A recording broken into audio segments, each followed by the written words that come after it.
Hey, everybody, and welcome to Learning from Smart People. I am Rob Oliver, and it is my privilege to be your host. Thank you so much for being with me today. And I hope that you have been enjoying this podcast and that you've been learning from the smart people that we have on here. My smart person today is Jacqueline Wales. She has, for the past 35 years, explored human behavior and asked tough questions to discover hard truths. She believes in the power of fearlessness to create the career and the life that you want. Jacqueline, welcome to the show. Great to be here, Rob. Thanks for having me. Absolutely. Listen, right now, I think your expertise in fearlessness is so valuable and so important. You know, I want to create evergreen content, right? I want what we're producing to be something that is always relevant. But right now, this pandemic has everyone in a state of fear, and everyone's afraid of what's going to happen. And there's a fear of going back to school, a fear of opening work, a fear, everything. It seems like we are living in a world paralyzed by fear.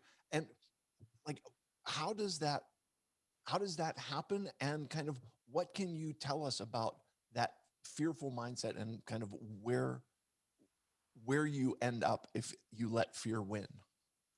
So let's start with fear is an emotion. It's like sadness, anger, happiness, whatever. Fear is simply an emotion. And it's a reaction to uncertainty. That's really fundamentally what it is. And during this last year, there's been a tremendous amount of fear around our health primarily. Could this disease claim our lives? And let's face it, some of the biggest fears in life are the fear of death, which of course is just a simple natural part of the cycle of what we call life. But many people do fear death. And so the health crisis that has been created by this pandemic and all of the isolation and all of the restrictions that have been created in life have taken people out of their status quo and thrust them into that uncertainty of what does the future look like. And right now, we're not really sure what that is. And if you're looking for certainty, which is where most people like to live, that's not going to happen. That's not going to happen. So how do you make the adjustments? Now, I'm an entrepreneur, so I know that, I live my life with risk. And I have lived, before I became an entrepreneur, I lived my life with a lot of risk. So I look on this last year and I go, okay, well, this is kind of interesting. So what do I need to do differently?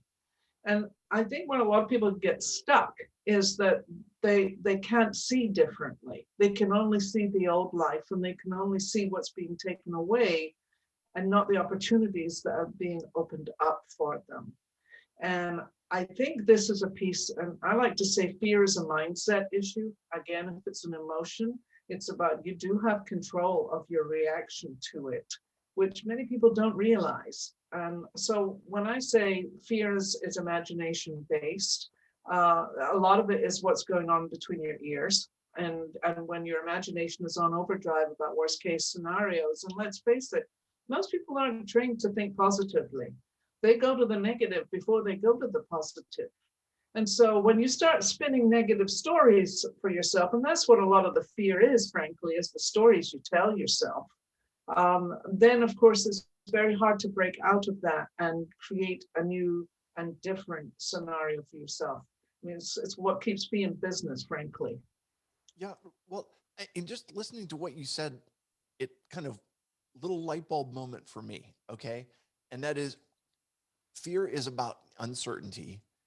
It's an emotion and it's about the stories that we tell ourselves, okay? And kind of I thought about this. We all know about the fight or flight mentality, which is when we come to something where we're uncertain and there's a fear that goes with that, we are programmed to either fight it or to run away from it. Mhm. And what you're talking about is that cycle doesn't handle what's going on in front of us. It doesn't help us to reframe it in a positive way. It doesn't, there's nothing like that. We end up either, you know, bristling at it or running away from it. The positivity, the certainty doesn't come in. Does that make sense at all? Am I correctly understanding No, what you're you're saying? absolutely right on. I mean, when you're stuck in negativity and when you're stuck in worst case scenarios, when you're stuck in that place of, I don't know what's going to happen and I can't see around the corner, then you're not thinking about the positive side of this. You're not thinking about, well, if this is what's going to happen, how can I readjust my thinking around this? How can I take different actions? How can I be more proactive rather than reactive, which is where most people tend to go first and foremost, because when you're in that fight and flight, which is that primitive emotion of, I have no idea. And that's exactly what happens. You get on that kind of stuck place. Then you need to have some sounding boards. You need to have people who can help you see around the corners and look to the future, because part of our fears is predicated on what happened in the past. And if it's a negative experience, will happen again in the future.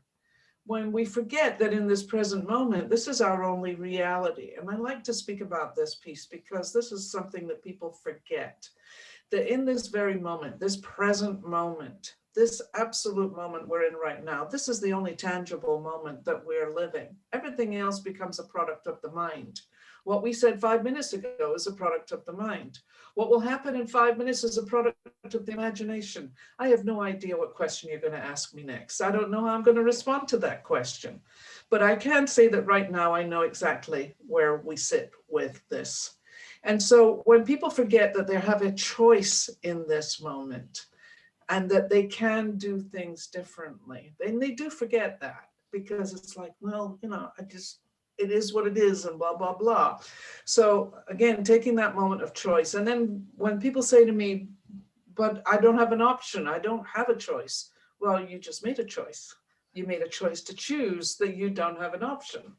So you see how complicated this is? And at the same time, it's so simple.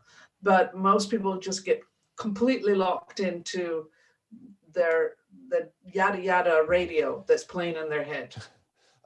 I've never heard of yada yada radio, but I understand the concept. I don't know what the frequency is, but I'm afraid that I've tuned into it occasionally.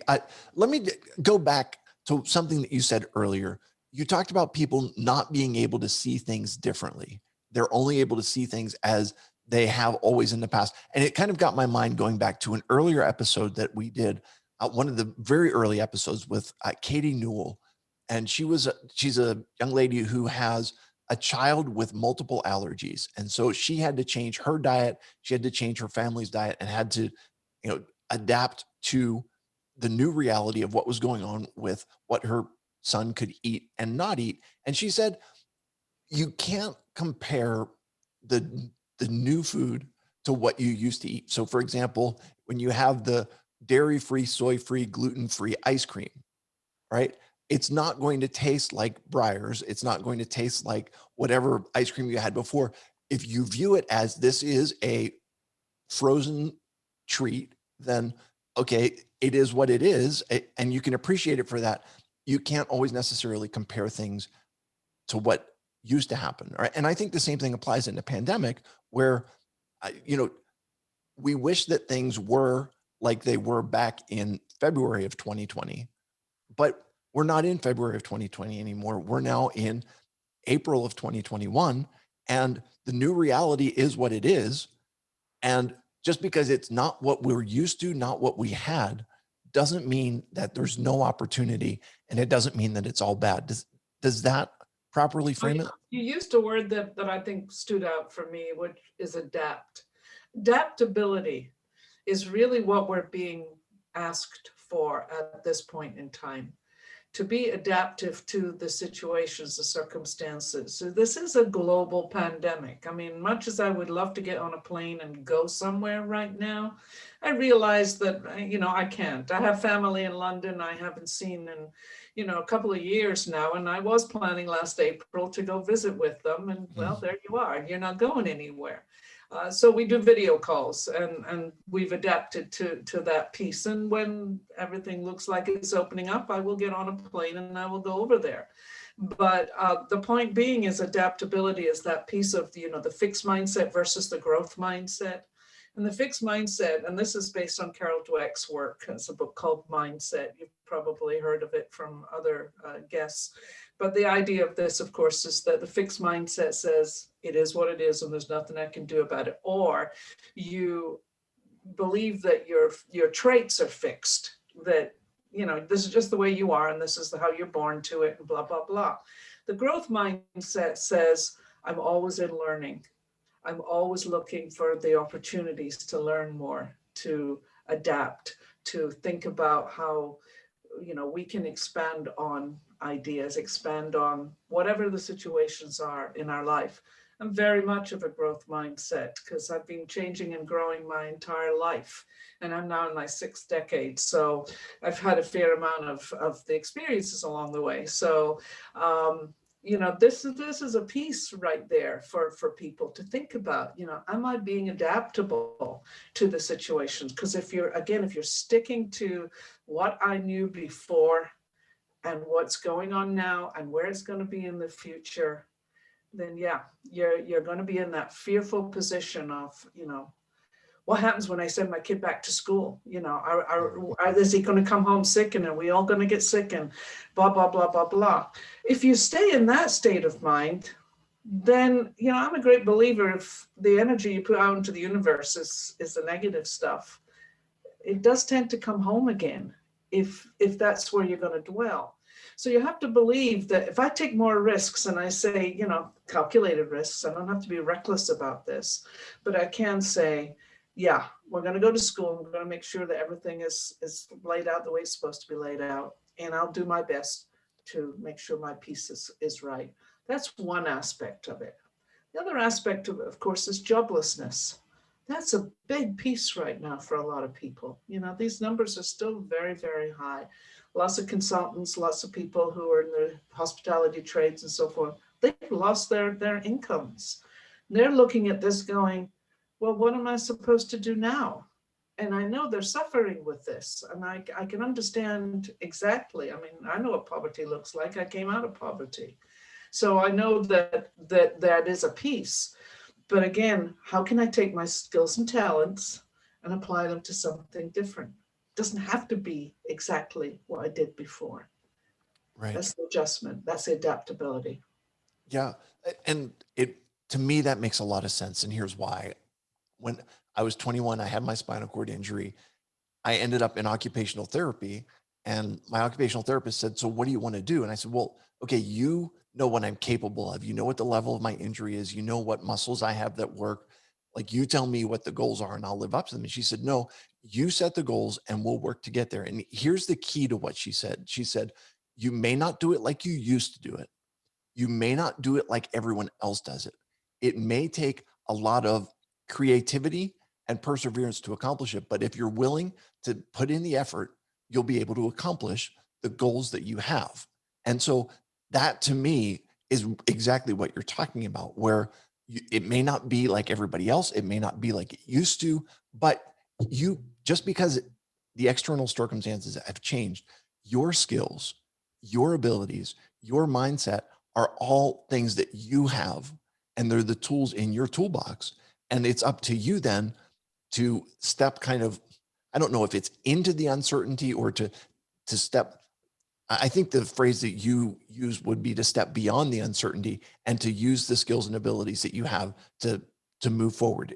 Does that make sense? Yeah, I mean, I talk frequently about being fearless is not the absence of fear, but it's the courage to take the next step. And I like to say that when you're looking at the next step, when you think about that, you're going to be looking at not just the whole staircase, because sometimes you look at the whole staircase and you go, well, that's a lot of stairs. Take the next step, and then the next step, and one step at a time, just like you did when you were recovering from your spinal injury. You had to learn how to take the next step, small steps, one at a time, until one day you realized you were taking more steps than you had, say, a month or 2 or 3, 6 months ago. So that's how we grow and develop. It's not about eating the whole elephant at one go. It's Right. about, you know, and nobody wants to eat an elephant, by the way. That's not recommended. I've heard But the meat's really tough. that's used, you know, but it's the idea that incremental. And, growth happens incrementally. It's like when people come to me and they say, how do I get to be more confident? Right. And I say, take more risks. Sure. Yeah. So I think about this from, from a movie perspective. You have What About Bob, and What About Bob was taking baby steps, right? And then the other side of that is, I think it was Along Came Polly, and it was a guy who was an actuary, and he knew what the risks were with everything. And as a result, he was fearful to do anything because there was always everything that you do, there's a risk involved. And it's, it really has to do, I think that you mentioned this, like it's between your ears, that the stories that you're telling yourself and the things that you're saying to yourself really have to change in order to make that shift possible, to make that change possible. Do you have any suggestions for how to address that inner dialogue? So one of the first things I say to people is, who's doing the talking? Because frequently the voice in your head started at a much earlier age. You heard it from somebody else. You either heard it from a parent, or you heard it from a boss, or you heard it from someone that mattered to you, that somehow told you you were not measuring up, that someone told you that you had to play it safe, that someone told you that you didn't have a voice loud enough to have any opinions or expectations or dreams or whatever the case may be. My mother told me for years not to dream because it would only bring me trouble. Now, Wow. that was based on her experience of her dreams were shattered, and her life was fairly tragic in lots of ways. So you have to kind of overcome that thinking. So when the next time you hear the negative voice in your head, ask yourself, who's doing the talking? Is it you, or is it something else that you can relate to? Wow. It's so interesting. Again, I had a guest on, Bonnie Artman Fox was on, and she had written a book that said something along the lines of like, how did my family end up in my office? Which, or, the idea was the way that you were raised has an impact on the way that you interact with people. And it makes so much sense. So what we're talking about then is having an awareness of what's going on in your mind, and then beginning to make that, beginning to make a change. And so once you've identified where those voices are coming from, how do you take the step The to next question is going to be, is it true? So if you're hearing in your head that you're too stupid to make a change, well, who told you that?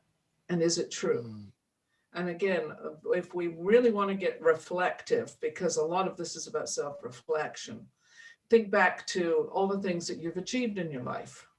So when you think about your capability, for instance, people tell me, I'm not capable of doing that. It's not part of who I am. Well, let's reevaluate. Let's reflect on that. What have you done in your life right now that you can be most proud of? And there's a lot. And what obstacles did you have to overcome in order to achieve that? Well, there's probably been quite a few.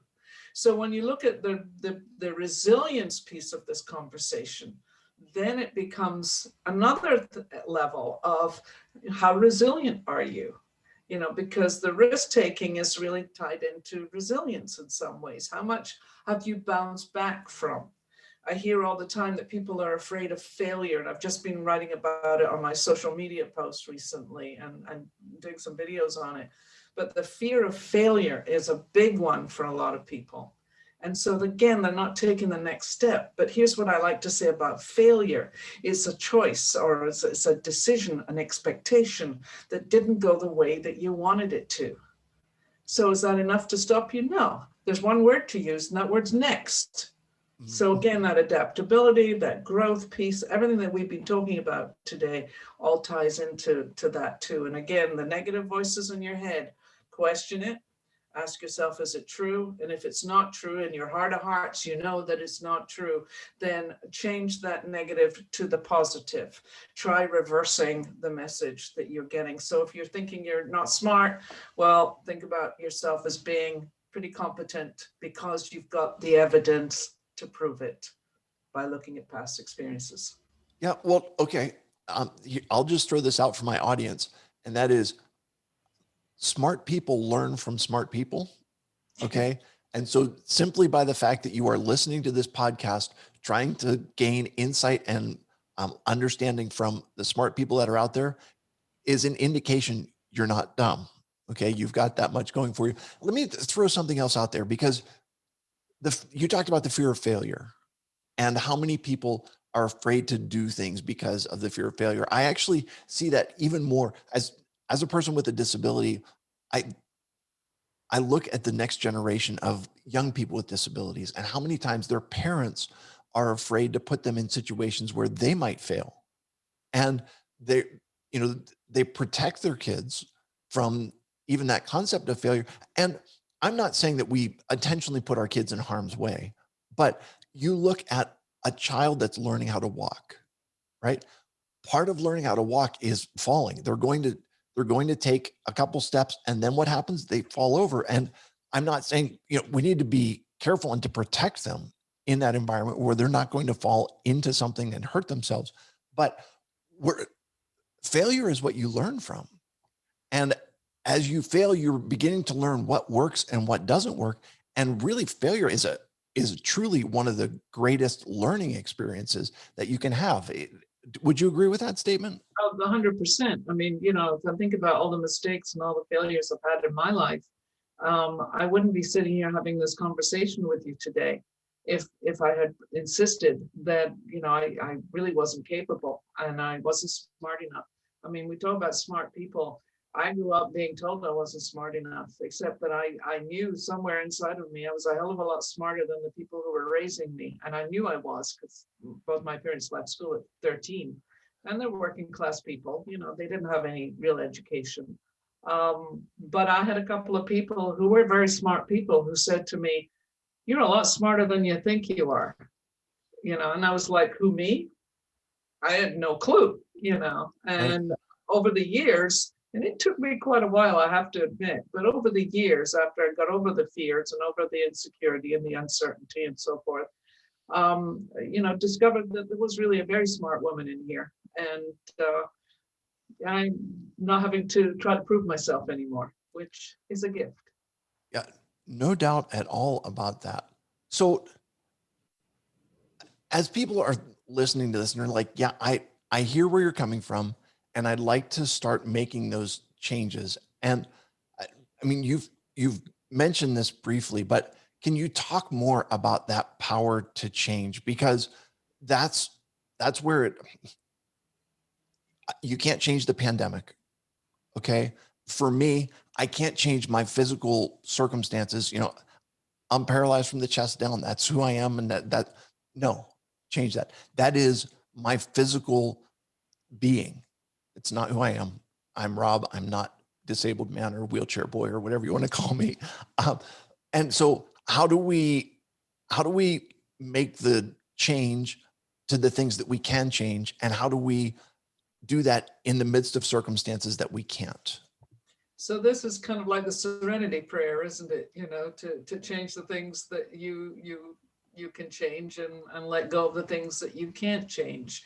And there's a little variation on that. And of course, the only thing that you can change is yourself. Circumstances are frequently out of your control, but you do have control over how you think. You have control over how you behave. You have control over the directions that you choose to take your life in. Now, I've been down the road with drugs and alcohol and all kinds of self-abusive behaviors in my early part of my life that were definitely not serving me well. So how did I change that? Well, I got some therapy, number one. And number two, I realized that I need to make a change. I went into AA for 5 years because I thought I had a drinking problem. And what it turned out after 5 years was it wasn't the drinking, it was the thinking. And in AA, they call it stinking thinking. And I had a lot of stinking thinking going on. And so you've got to, again, reflect on if you've got stinking thinking going on, which is the negative stuff, and you're thinking about change. And to your question, which is we are all capable of change, but too many of us wait until our backs are against a wall before we enter into it, because change means I got to take a risk. It might work out. It might not work out. I mean, you and your situation, You are not, Rob, defined by sitting in a wheelchair because you can't use your legs. You're defined by this wonderful gift that you bring with your podcast and the conversations that you're having and the ideas that you're spreading and the challenges that you put out to the people who have those conversations with you. And through those conversations, you're growing, you're learning. The people who are listening to this right now are hungry for learning. That's why they're listening to this. So these are the people who are already dedicated to change. The people who are not listening to this podcast, or any podcast for that matter, or are not picking up a book on personal development or anything that stretches them beyond the edge of wherever it is that they're sitting right now, that's not the audience that we're really speaking to. We're speaking to people who are saying, yeah, I do want to change, I just don't know how to do that. Okay, and all I can say is start by looking at your thinking, because it's the emotions that drives the thinking, that drives the behavior, that drives the actions. So if you look at that whole chain of events, what are you doing that serves your best and highest purpose? It's like people who are constantly out there looking for approval are looking for people to tell them they're okay. Mm. Now, if I stop asking for approval, does that mean I become invisible? No, then you have to start thinking about, how do I give approval to me? And again, I can speak to that one because I also was, tell me I'm okay kind of person for a long time. Right. And now I've developed enough confidence, enough sense of my own self to say, I don't really care what you think. I know I'm okay. Right. But that's a journey. That's the journey you have to take. Sure. Okay.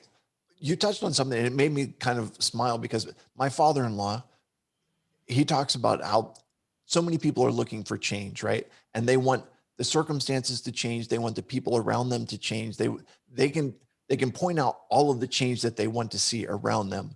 And his response to people that are looking for change that way is, I think we should all change. You go first. Okay. Right. And it's that concept. That's his way of kind of avoiding having to change himself, saying, you change before I change. But I think that the underlying principle there is, when we're looking for change, change has to start at home. Change has to start with me. And the only person that I can change and the only thing that I can change is me. And you've laid out the progression of where it goes, but it starts with me changing the way that I think. Listen, Jacqueline, this has been excellent. I think that we've covered a lot and you've given us a lot to think about. If people are looking to find out more about you, where can they find you? They can go to my website, thefearlessfactoratwork.com. That's thefearlessfactoratwork.com, and download Give Fear the Finger. It's a download that's on my homepage. And I invite you to take hold of this. It's a little PDF that will help you do a simple exercise of identifying what your fears are and how you can start to step beyond them and start thinking differently. Okay, wonderful. I will put a link to that in the show notes to make sure that folks can get there. And I would encourage you to take advantage of that, because fear is something we all deal with. And hopefully it's something we can change our own inner dialogue, and in that change our lives. Jacqueline, thank you so much. It is time for 3 questions to establish your humanity. Are you ready for these, my friend? Absolutely. What is your proudest accomplishment? I would have to say my children, because they are exceptional human beings. And given my background, where I came from, it's my proudest accomplishment. Fantastic. All right. So we'll give a shout out to your kids. What are your kids' names? I have Samara, Serena, Virginia, and Rob. I have a Rob too. You know what? You have been gifted then. Rob is well, let me just say, my parents might argue about whether or not Rob is the best child in the world, but anyway, congratulations on that. And not only do you have kids that you can be proud of, but I'm pretty sure that they're proud of you and what you're doing as well. This is fantastic. On karaoke night, what song is it that Jacqueline Wales will be on stage singing on karaoke night? Interesting. You know, I am a professional singer, so you know, there is a piece here. I love the song from West Side Story about the one, who knows? Who knows? It's only just down the block, blah, blah, blah, blah, blah, blah. That's one of my favorite ones. So I would love to be able to do that on karaoke night. Fantastic. We'll give, you know what, you will be front and center on karaoke night. All right, last question for you. Since you have moved here from over in Scotland, what food is it that you are enjoying, or that you enjoy um, in the California area, that you say, this is something that um, I didn't get at home, and I am surprised, or I enjoy this particular food? I think that probably applies to almost everything. We knew cans when I was growing up. Things came out of cans, you Okay. know, soups and stews. So, you know, salads, avocados, artichokes, grapes. I love wine. You know, I've been blessed to have a very good culinary experience in my lifetime. So there's very little that I don't enjoy, and we're very blessed here in California. Okay, wonderful. All right. So let me just follow it up with this. And that is, if Jacqueline is choosing the place where you're going out for dinner, uh, where are you choosing to go for dinner, and what are you going to order as your kind of favorite dish? I think I would go for Japanese food right now. A really good sushi restaurant where we can have a great array of amazing fresh fish, and of course great sake to go along with it. Wonderful. Jacqueline Wales, thank you so much for being on today. You have been a pleasure, and I think that we've all learned a lot from you. To all of my listeners, thanks for being here. I would encourage you. Here's what I would like you to do. Do me a favor and just stop by the website, learningfromsmartpeople.com, and drop me a note in the contact us page, just to let me know that you're listening, to let me know. Just say hi, say, this is what I've heard, this is what I've enjoyed. That would mean a lot to me, and I would appreciate if you would be willing to do that. In the meantime, I will remind you that when you stop learning, you stop living. Have a great day, everybody.